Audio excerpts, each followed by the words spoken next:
In this video, I'm going to show you how to insert a contact form into your WordPress blog.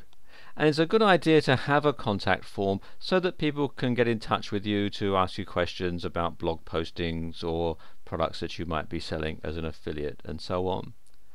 The simplest way to insert a contact form is to use a plugin.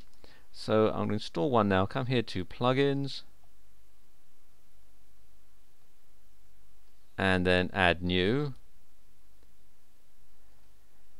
And I'll do a search here for contact form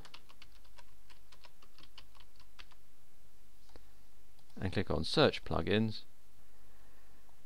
And as you can see, there are a whole lot of different contact forms that you can have. But the one that I like is this one here, Slick Contact Forms by Lee Chestnut.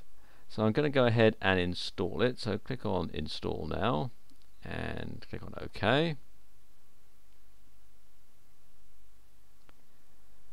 And that's installed. So I'm going to click on Activate Plugin. And there we are, the plugin is activated.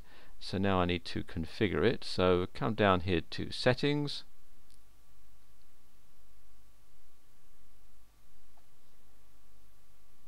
and Slick Contact Forms,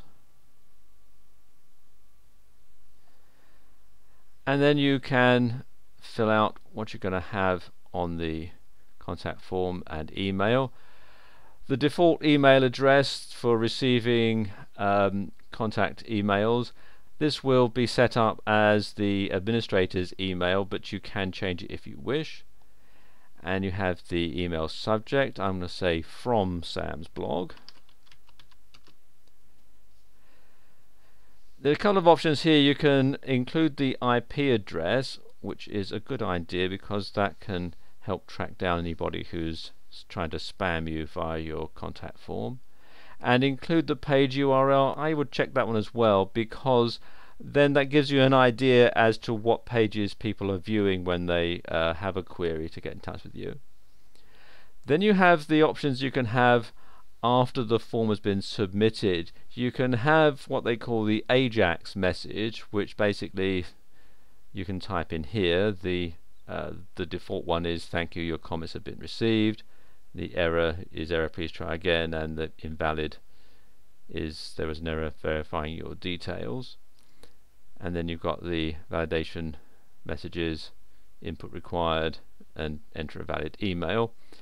You can also, if you wish, have a redirect, and you can enter here the URL of the page that you want people to go to after the email has been sent, or if there's an error, and so forth. I'm going to stick with the AJAX message and then click on Save Changes. There we go, the settings are saved. So I go back to the dashboard,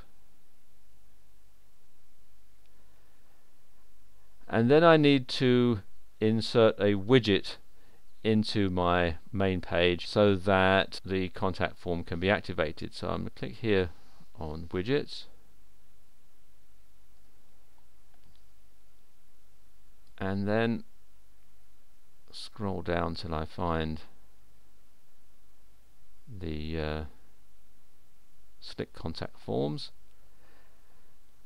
And what Slick Contact Forms do is it adds a floating contact form, which means that it's not actually included in a sidebar, even though you have to actually include the contact form in a sidebar.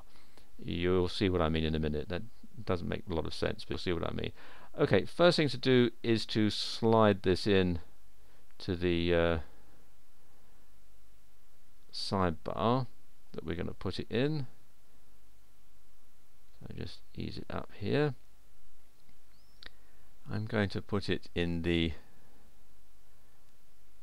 left sidebar. I'm just going to put it in here and then configure it here. You can have either as floating or slide out. I'm going to have it as floating. and the tab text contact us.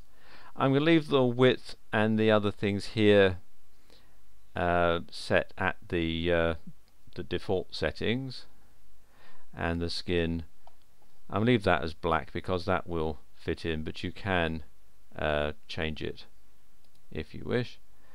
Again, we're leaving the email where it is and the form text at the top. Again, in the text box, the name and email that's required, and the location I'm going to leave it here at left, but you can change it if you wish. So we'll do that, and now click on save, and there we go, that's done. Now if I go to the blog site, you can see that the contact form is floating right here. I'm using a very small screen resolution for this. If you're looking at it on a larger screen resolution, you'll see it off to the side and it won't obscure the name of the blog. And if I click on it, you can see we have the space for people's name and email and their questions or comments, and the submit button and so on. So let's just enter that in and then click on submit. This is processing, and there you go, it flashes up, your comments have been received, and if I click there, that just closes that up. And I've rectified that problem now, so it's not obscuring the name. One thing I didn't explain earlier is what it means by floating. As I scroll down, you see it follows like that.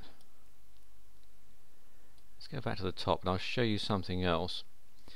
Let me go back to the widgets page. If I decide to have that as a slide out and then click on save and then refresh, you can see it moves over right to the side, and then when I click on it, it slides out like that, and I click on it again, it'll slide back in, and as I scroll down you can see it stays stuck to the side like that. They do ask for a donation if you use this on a regular basis, and there's a donate button in the setup area.